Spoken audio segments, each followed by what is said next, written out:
Good afternoon, everyone. I am Bradley Martin, and with Paige, Mason-Thom, I welcome you to the third in 2TG's recent series of clinical negligence updates.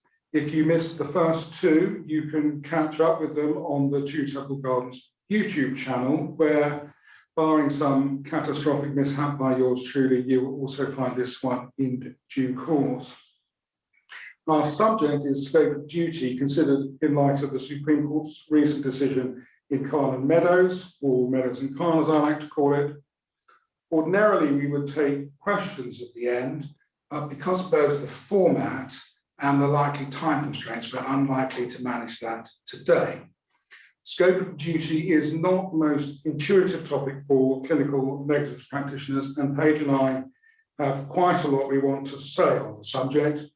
When we previewed this talk before some informed observers, we received the remark, it's not really for beginners, is it? And I suppose it isn't, but we'll keep the going as light as we can. And we are each very happy to be contacted if there's something you'd like to follow up. The topic rewards reflection, so please feel free to message us, or for a broader conversation, you could always tweet using the hashtag #YouCan'tBlameMe. We'll be looking at 4 questions today. What did the Supreme Court decide in Meadows? How did they get there? What are the common pitfalls to watch out for when applying the scope of duty analysis? And then stepping back from the consideration of what was decided, how do scope of duty issues arise in clinical negligence cases? In practice, what should you be looking out for? I will deal with the 4th question, Paige will deal with the first 3, and I'll hand over to her now. Thanks, Bradley. Now, many of you will be familiar with the case of Meadows, but before getting into the nitty-gritty, it's worth just having a quick recap of the facts. So the claim in Khan arose out of a consultation as far back as 2006 between the claimant, Mrs. Meadows, and her GP, Dr. Khan. Now, the claimant sought the advice of her doctors because she'd recently had a nephew born with haemophilia. And she was concerned that she might also carry this disease, and so she asked her doctors to take some tests. Her GP, a colleague of Dr. Khan's, ran some blood tests, which, it was said, would disclose her carrier status. Now, when these results were back from the lab, it was Dr. Khan who called the claimant in for a consultation. Dr. Khan reassured the claimant that she was not a carrier of the haemophilia gene. Unfortunately, that was both wrong and admittedly negligent advice. The blood tests that had been carried out could only identify whether or not the claimant was herself a haemophiliac. It would only be genetic testing, which none of the doctors had suggested, that would be able to tell her whether or not she was a carrier. As a result of that negligent medical advice, the claimant left the 2006 appointment in the mistaken belief that any child she might conceive in future would not suffer from haemophilia. Fast forward to 2010, and the claimant falls pregnant. In reliance on her previous understanding, she didn't seek any further testing, and she continued her pregnancy to term. Sadly, shortly after her son Adejuwon was born, he was diagnosed with haemophilia, and then in 2015, he was diagnosed with a severe autism. Now, perhaps unusually, the questions before the court were actually really quite narrow because the parties agreed on a lot of matters. So it was accepted by all parties that Adejuwon's haemophilia was entirely unrelated to his autism. It was just sheer bad luck that he was born with both conditions. It was also accepted that had the claimant been aware of her carrier status in 2006, and then again when she fell pregnant in 2010, she would have undergone fetal testing for haemophilia. That would have shown, of course, that her baby was afflicted, and she would have terminated it. And finally, it was accepted that the risk of this baby, like any baby being born with autism, was reasonably foreseeable. Now, all of those matters went to liability, but there was also some agreement on quantum. As a matter of law, it's well settled that for reasons of policy, parents can't bring claims in respect of the cost of raising a normal, healthy child, even where that child has been born solely as a result of medical negligence. However, they can claim for the additional costs of upbringing where the child is born with a disability. In light of that, Dr. Khan quite properly accepted that she was liable for the costs associated with Adejuwon's autism.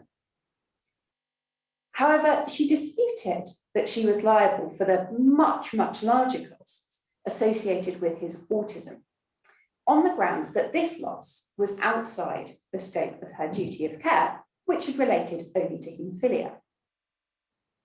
Whether the defendant was right to take this position was, in effect, the sole question for the court. At first instance, Mrs. Justice Yip rejected the defendant's scope of duty argument and found that the claimant was liable for the full £9 million of damages claimed. This decision was overturned by the Court of Appeal, who found that the loss of autism was in fact outside of Dr. Khan's scope of duty, and that finding was upheld by the Supreme Court. Well, that's all very well, but how did the Supreme Court get to that decision? Well, as soon as you start reading Khan, you'll notice that there are 3 judgments given by the Supreme Court. A majority judgment given by Lord Hodge and Lord Sales, with whom 3 others agreed, and then 2 loosely called dissenting judgments from Lord Burrows and Lord Leggett. And I say loosely called, of course they were dissenting judgments, but the main difference between the majority and minority views in the Supreme Court was their differing academic conceptions of negligence as a whole, not any major difference in views as to the practical role of or the approach to scope of duty. So unless you're still sitting in a lecture theatre, these points are unlikely to bother you too much. The central point that came through from all 3 judgments then was that the court has to draw a distinction between what, as a matter of fact, are consequences of the defendant's act or omissions, and what are the legally relevant consequences of the defendant's breach of duty. It's not enough, says the Supreme Court, to reduce everything to a question of but-for causation, whatever Mrs. Justice Yip might like. Now, in coming to that conclusion, the majority of the Supreme Court attempted to reduce the whole messy organic field of negligence into 6 neat questions. Now, these are set out on the slide, but only 3 concern us today. So questions 2, 4, and 5 were all considered by the court when they came to their conclusion on scope of duty. Well, let's look at them in turn. So question 2 first. Now, this is the most obvious scope of duty question. In dealing with question 2, the Supreme Court went to some lengths to emphasise that the concept of scope of duty arose long before Samco and is far broader than the specific analysis that was framed in that case.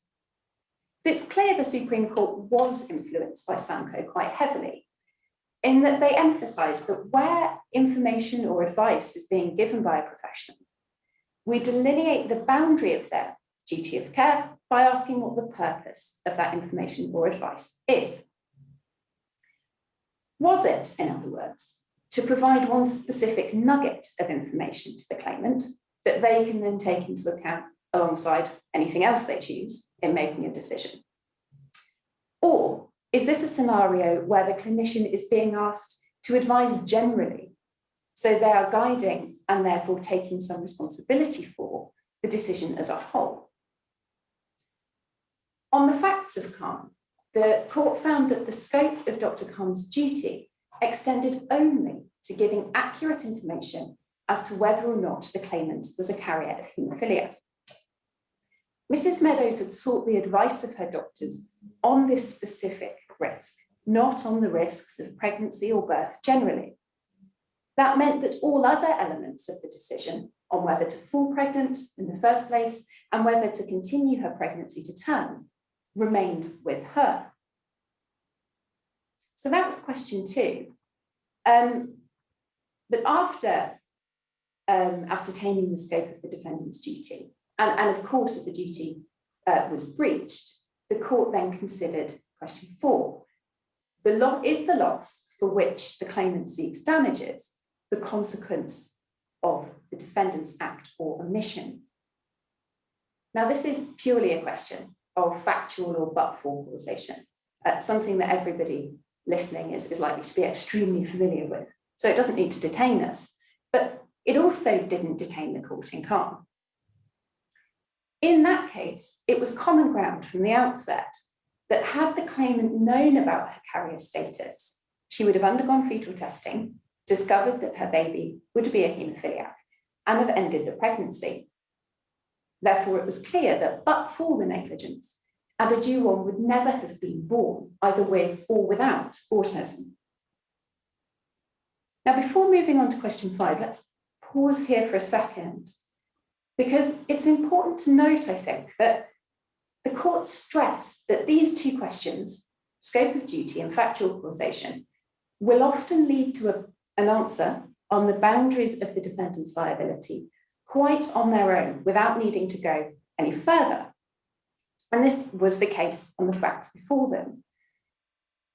Despite having to go all the way up to the Supreme Court, in the end, at least in the court's eyes, the answer was really quite easy. Although the factual consequences of Dr. Khan's breach had led to the birth of a baby with both haemophilia and autism, it was only the former that fell within the scope of her duty of care, because it was only haemophilia that she was asked to give any advice about. So if that's the case, then where does question 5 fit in? The Supreme Court defined this stage of the analysis, the duty nexus question, somewhat tortuously as, is there a sufficient nexus between a particular element of the harm for which the claimant seeks damages and the subject matter of the defendant's duty of care as analysed at question 2? Well, that might be a mouthful, but the duty nexus question does come into its own where the other two questions, 2 and 4, don't lead to an obvious answer on their own. Now, this will often come about in those cases where we know from question 2 that only some of the claimant's losses fall within the scope of duty, but there aren't handily distinct types of loss to make the separation easy. Now, a classic example of this is the financial valuation cases, such as Samco itself. Now, in these cases, when we apply question 2, we know that not all of the factually caused loss actually fall within the scope of duty. But because all the loss is financial loss, we can't easily separate it out into 2 counts, like we can with 2 separate medical conditions. So the duty nexus question helps us to attribute what proportion of an otherwise unitary loss we can attribute to the breach itself. And in doing so, we use what's come to be known as the Samco counterfactual, something the Supreme Court talks about at length in their judgment. The Samco counterfactual asks, what would the claimant's loss have been if the information given by the clinician had been correct? Now, in doing so, it winnows out what we can fairly attribute to the defendant's breach of duty from what is merely incidental on the facts. Now, the Samco counterfactual is a very useful tool in the right case, but it can be quite tricky to apply. And that's because it's a completely alien way of thinking for most of us. As lawyers, we're used to constructing counterfactuals when assessing factual causation. Now, in that kind of counterfactual, the actions of the parties change, but the world in which they act remains the same. So, had Dr. Khan done the right test and not the wrong test that was actually carried out, she would have known the claimant was a carrier. The Samco counterfactual is completely different.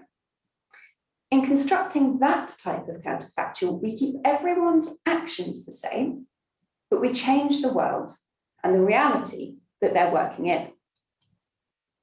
Now, put like that, it sounds like the kind of thinking that will lead very rapidly to a stiff drink, but it's not as difficult as it sounds. Now, at this stage, I like to go all sci-fi. Mental sound effects are optional. But the important point is to think in terms of parallel universes.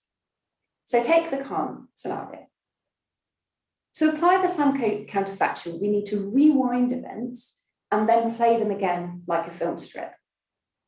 So we go back, Dr. Khan, Mrs. Meadows in the consultation room. And then Dr. Khan says those crucial, negligent words, "You are not a carrier." At this point, we stop, we press pause. We step out of this reality where Dr. Khan's words are 100% wrong and into a parallel universe when her words are 100% right. So in this new universe, the sky is still blue, the trees are still green, but Mrs. Meadows doesn't have the gene that causes haemophilia. Everything else is the same. Safely ensconced in our new universe, we press play and continue events exactly as before. The actions of all the parties remain the same. So Mrs. Meadows falls pregnant, continues with her pregnancy, and gives birth to a son who has autism. And that's the power of the Samco counterfactual, because by taking us into a world where the doctor is 100% right, it isolates what consequences we can link back to their wrongful conduct in our world, as distinct from what consequences are merely a factor of the surrounding circumstances. Now, in Khan, the Supreme Court did use the Samco counterfactual as a useful check to their decision, just as we have done. But as I said earlier, it wasn't a necessary part of their analysis because all of the heavy lifting was actually done earlier by questions 2 and 4. Nevertheless, it can be a good discipline, even if you think you know the answer on the basis of 2 and 4, just to run the Samco counterfactual in your head to make sure that you've got the right answer. So that sets out the Supreme Court's majority reasoning in this case. But before I hand over to Bradley, I want to keep you for a moment longer and just run through some of the common pitfalls that people often fall into when they try to apply this analysis to the real world. So the first common mistake that we see is overcomplicating matters.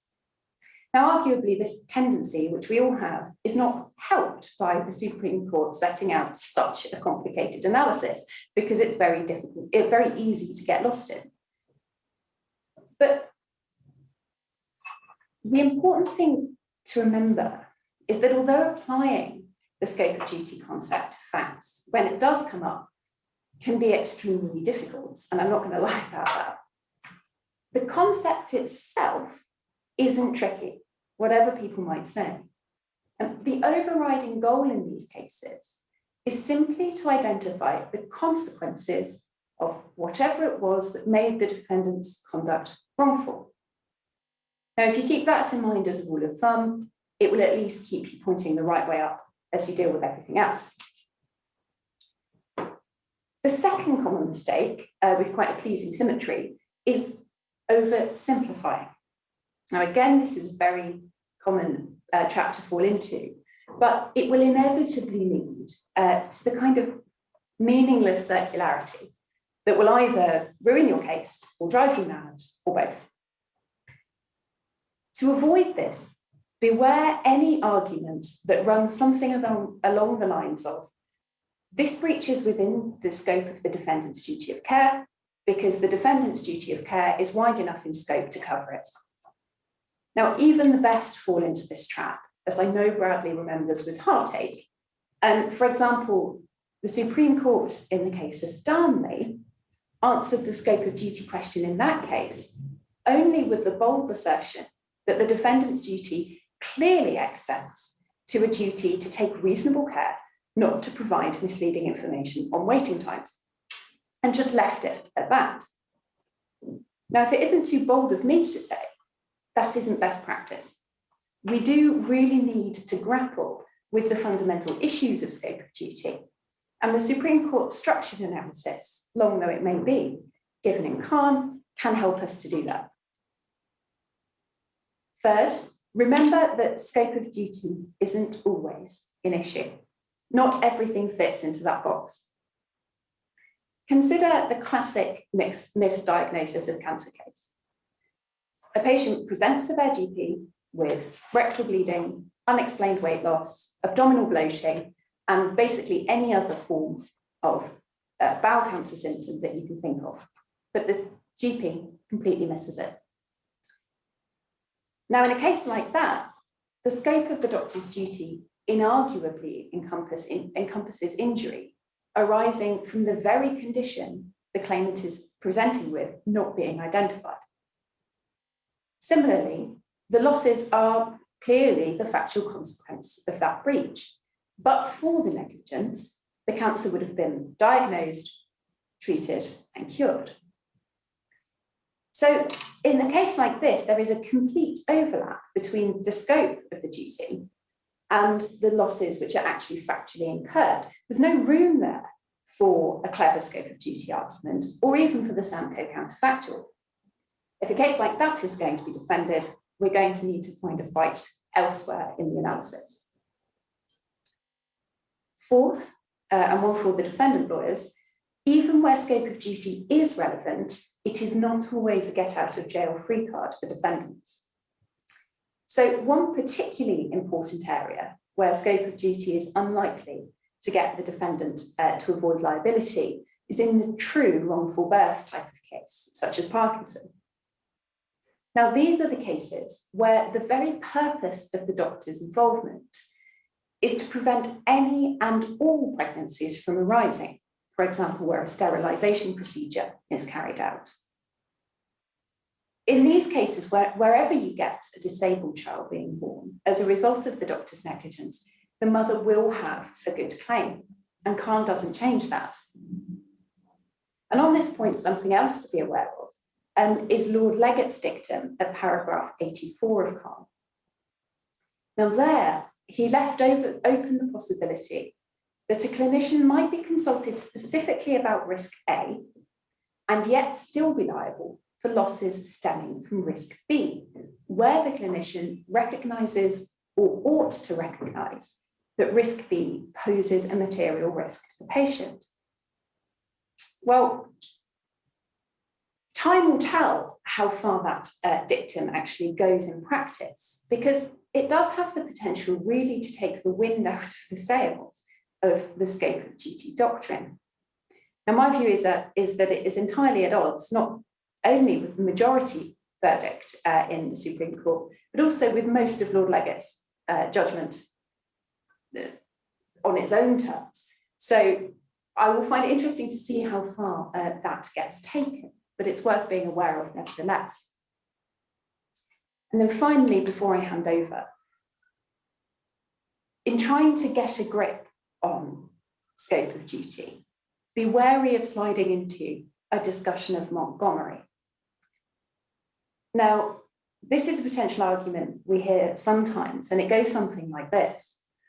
Because a patient has the overriding right to make a fully informed choice about their treatment, if they make a choice where they are not fully informed because of the defendant's breach, the consequences of that decision fall within the responsibility of the defendant. Now, at first blush, this kind of argument seems plausible, but in my view, it's fundamentally misconceived. Montgomery is based on the idea that the best treatment for a patient is not just whatever the doctor says it is.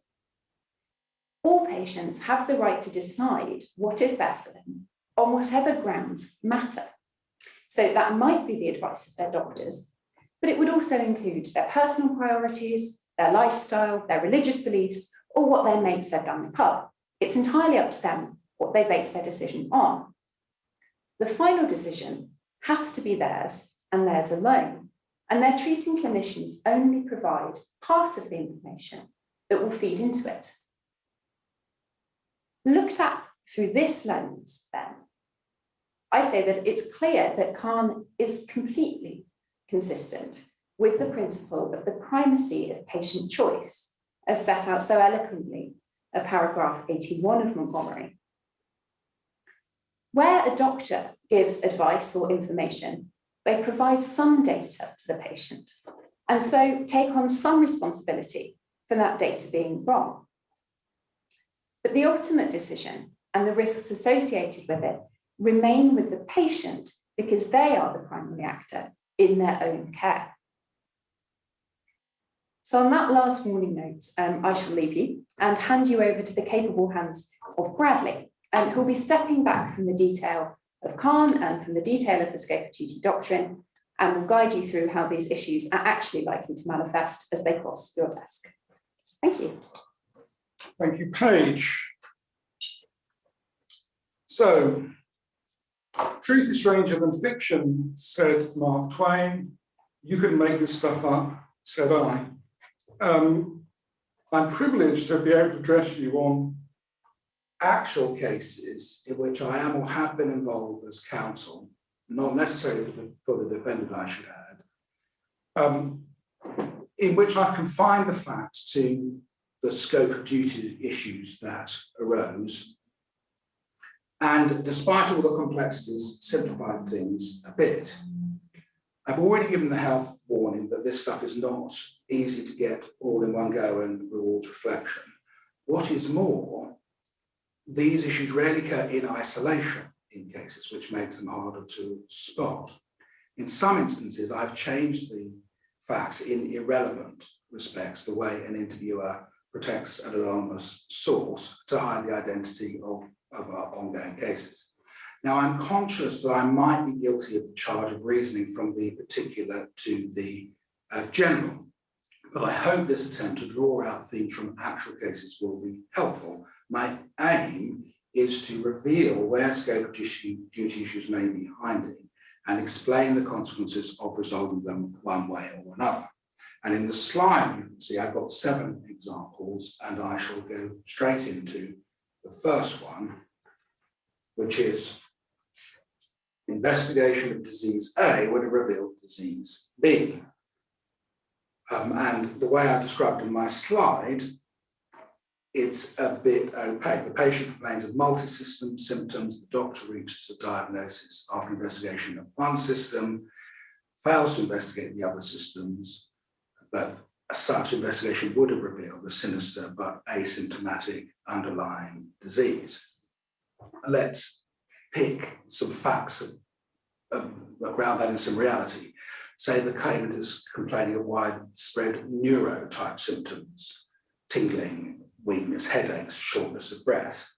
The neurologist has got a differential of multiple sclerosis and anxiety and diagnoses anxiety. But the allegation is, well, the shortness of breath mandated a chest x-ray, and the evidence is that the chest x-ray would have revealed asymptomatic lung cancer.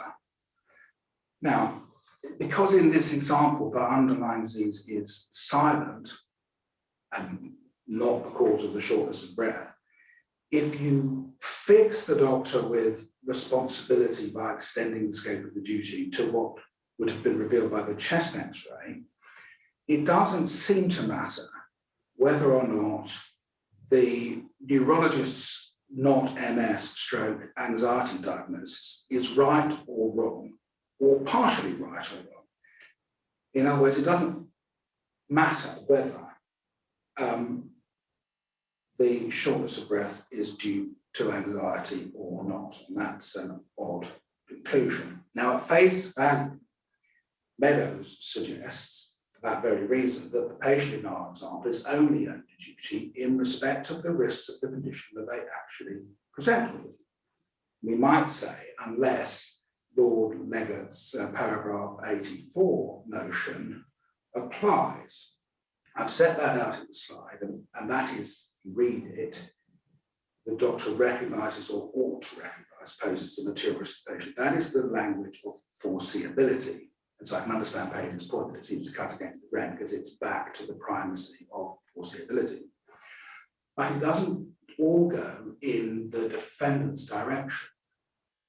Contrast, say, a demanding patient who says to the doctor, well, that might be anxiety, but I'd really like a chest x-ray, and the easygoing patient who is not offered the chest x-ray. It seems hard to justify a rule which gives recovery only to the demanding patient, which Meadows suggests, because the duty was bordered in scope by the fact that the patient was demanding, rather than by anything that is intrinsic to what the patient presents with.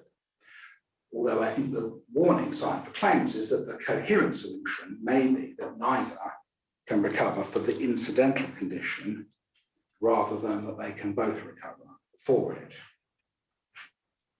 Let me go to my second example, which is intervention to address risk A would have protected against risk B. And obviously this is a similar theme to the first one, but it's useful to realize that the patient consults for risk A, but risk B emerges problem is not confined to incidental diagnosis cases. And I give an example, a large for gestational age baby. And because the baby was thought to be large for gestational age, this warranted an offer of caesarean section. Caesarean section was not offered, and the baby suffers a birth injury that has nothing to do with being large. Now, most practitioners that I come across would not blink at the assertion that the doctor is liable in this example, even though the risk which transpired was not specific to the size of the baby. And they would do that by defining the obstetric duty in a broad way, such as, for example, to enable an informed decision whether to accept the risks of vaginal delivery or such like. And that is fair enough, although in my view, it's a demonstration of the Montgomery problem, analytical problem that Paige spoke about.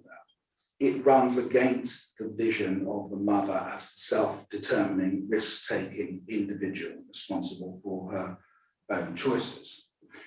But moreover, if you do that, that is, take the view that the doctor's liable, you do need to realize that the size of the baby becomes irrelevant. On the theory of the case that says the harm is within the scope of the duty, it doesn't matter if there is actually a large baby or not. Just as it doesn't matter in Meadows whether Adejuwon had haemophilia or not, the defendant on the claimant's theory of Meadows would still be liable for the autism costs, as Lord Burroughs pointed out, whether or not Adejuwon had haemophilia. That's paragraph 77(4) in Meadows. And Lord Burroughs said this. He said that would seem an even more startling result because of the very risk that the mother was concerned about would not have eventuated at all. And these startling things always seem to emerge when you're getting a scope of duty wrong. And the reason is because they are reflecting the Samco counterfactual, which Paige has explained. Now, my third example is failing to admit, that's admit the patient to hospital, even if the disputed diagnosis is correct. And now, this is in many ways, another version of the same problem, but it has the important characteristic that the failure of care in relation to risk A means simply that the patient is not in hospital when they should have been. Of course, all manner of medical things may end up being worse if they occur when someone is not in hospital, but they will not all be within the scope of the duty. So the facts are that the poor junior A&D doctor's got to decide whether the baby's got a cold or meningitis. It's decided that it's cold and the baby is discharged. Even if it is a cold, the allegation is that the child should have been admitted for reasons to do with cold, and that would have been the saving action, which would have meant that when the meningitis symptoms became apparent, they would have been dealt with in time. Now, of course, in a case this kind, the allegation is a fallback. The key issue in all these cases is whether or not there were signs of meningitis.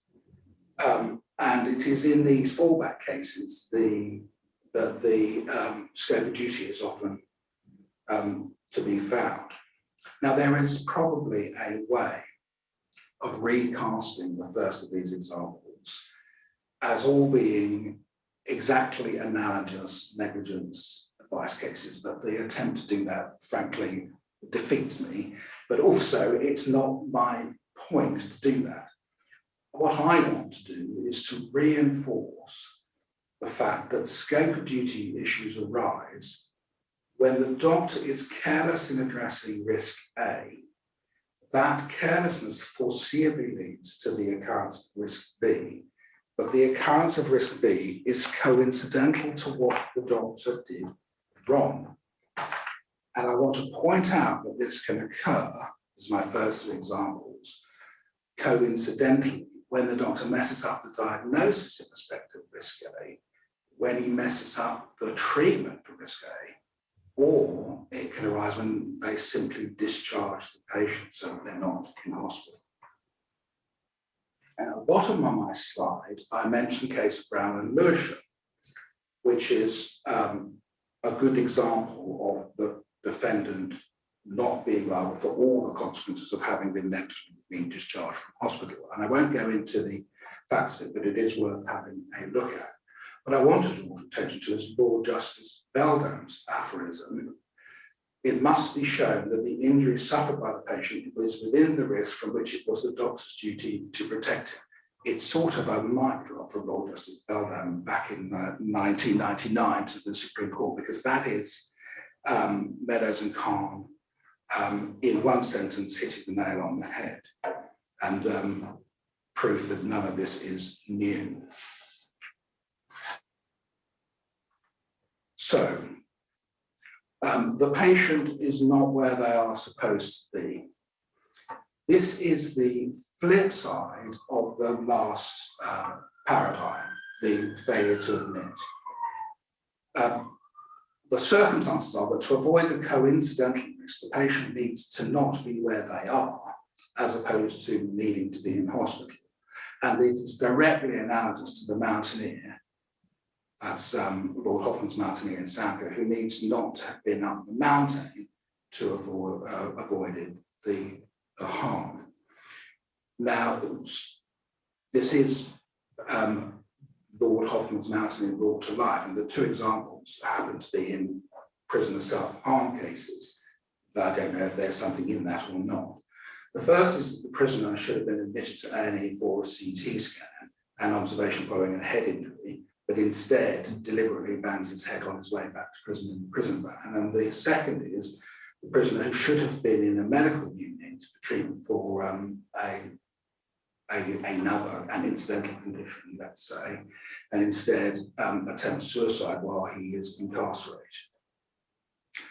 Now, in the prison van case, this is the way things tend to emerge. The case is put on alternative basis. So the case is put on the basis that the prisoner should not have been in the van, and it's put on the basis that being in the van with the head injury increased the likelihood that the prisoner would deliberately hurt their head.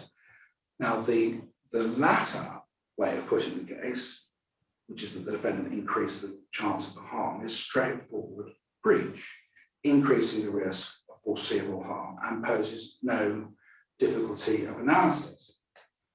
But if you're tempted to say that the scope extends to the former allegation, namely that the prisoner shouldn't have been in the van, watch out, because the claimant wins, even though the accident has nothing to do with the prisoner's head injury. Just as in Lord Hoffman's mountaineer example, it doesn't require an injury to the mountaineer's knee. And more to the point, it doesn't make any difference that it was an injury by self-harm, because if you subscribe to the theory that the scope could apply to the prisoner being in the van, then the hospital would be liable for his injuries in a road traffic accident.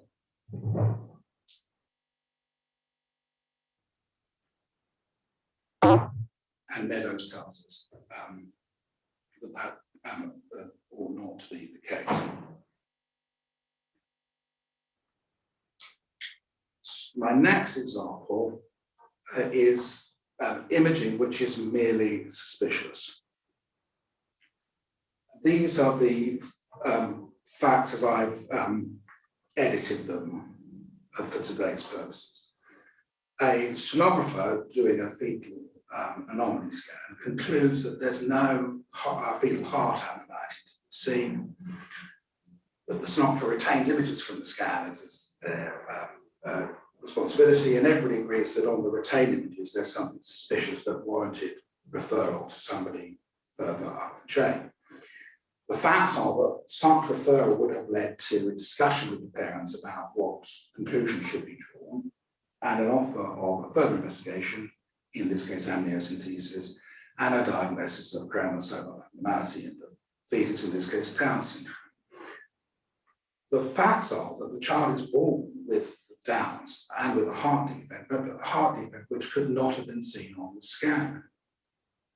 And the judge found for the claimant on all sorts of issues, but including on that one. Now, the issue in that case, in reality, is buried in a mass of other issues, as one can imagine, and they're competing versions of what the scan actually showed.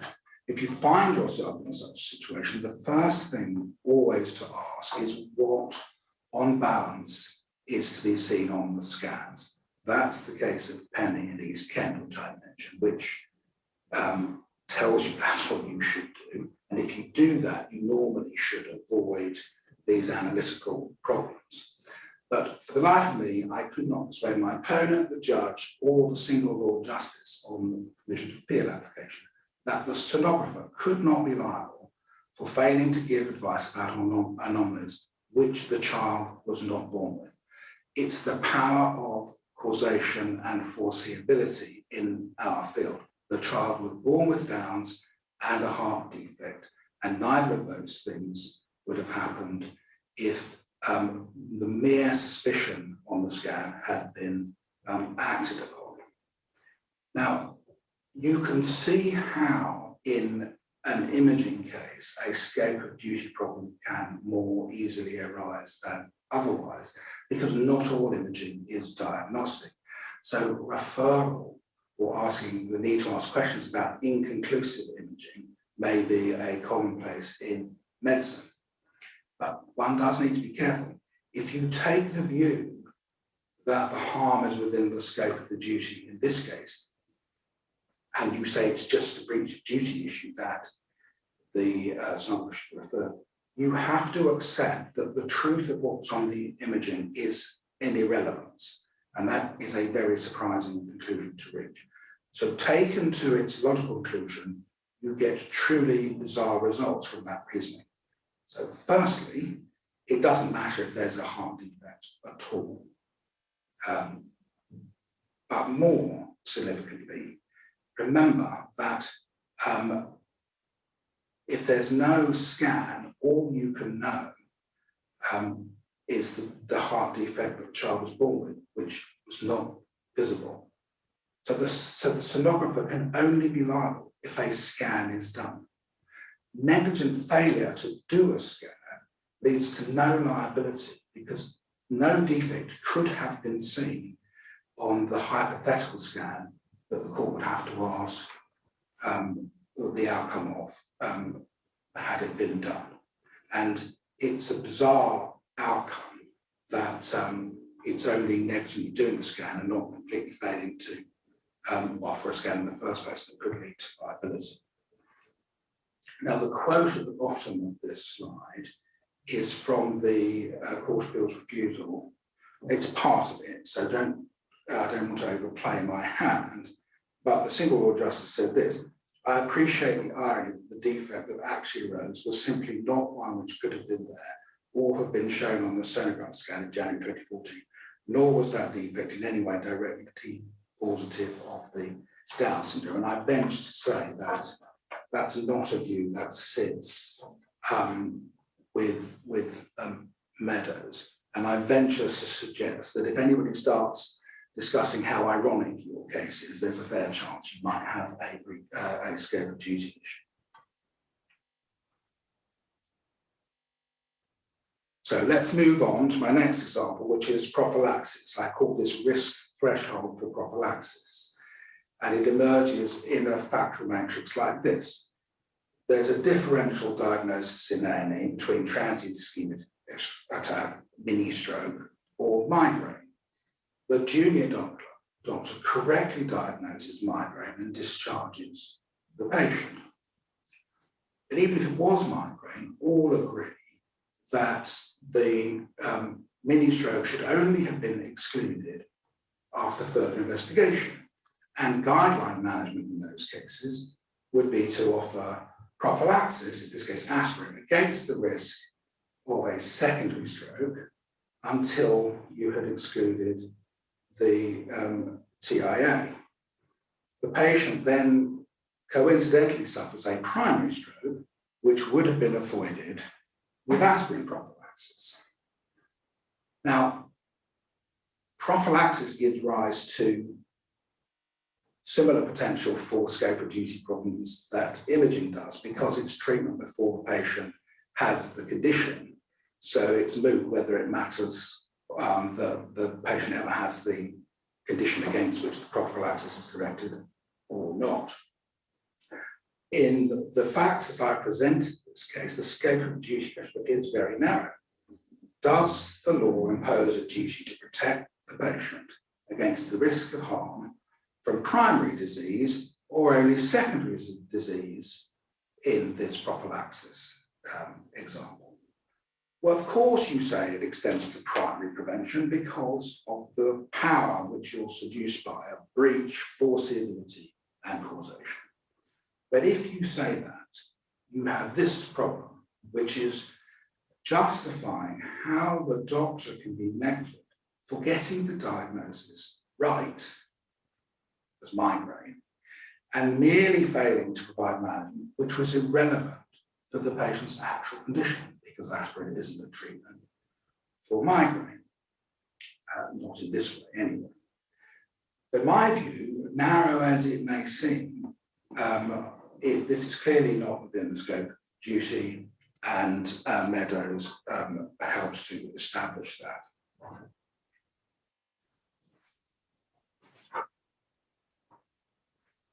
Now I've called my final example, risk-specific guidelines, express or implied. And I'm using an example from Darnley. Darnley was the case of the man who left A&E, having been told it would be up to 4 or 5 hours before he was seen, and he suffered harm only because he collapsed when he was away from the hospital. Some of you will know that Darnley was my case, and you may have even heard me talking about it in the past, and I can just see the sea of eyes rolling in the audience.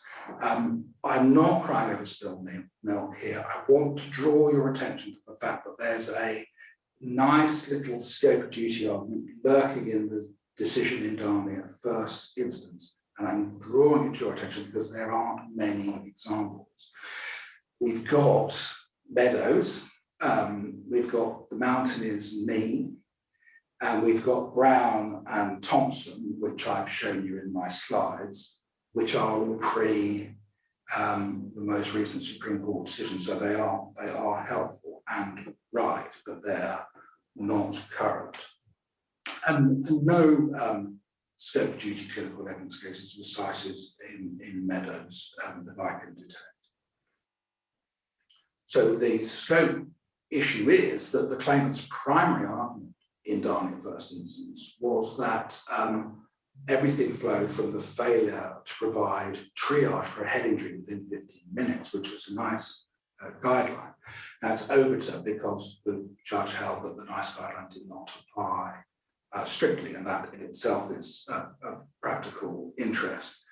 But the argument was that harm which the claimant suffered by leaving hospital after he had waited at least 15 minutes was outside the scope of the triage duty, because the triage duty had got nothing to do with stopping people who choose to do so from leaving hospital, and the judge agreed.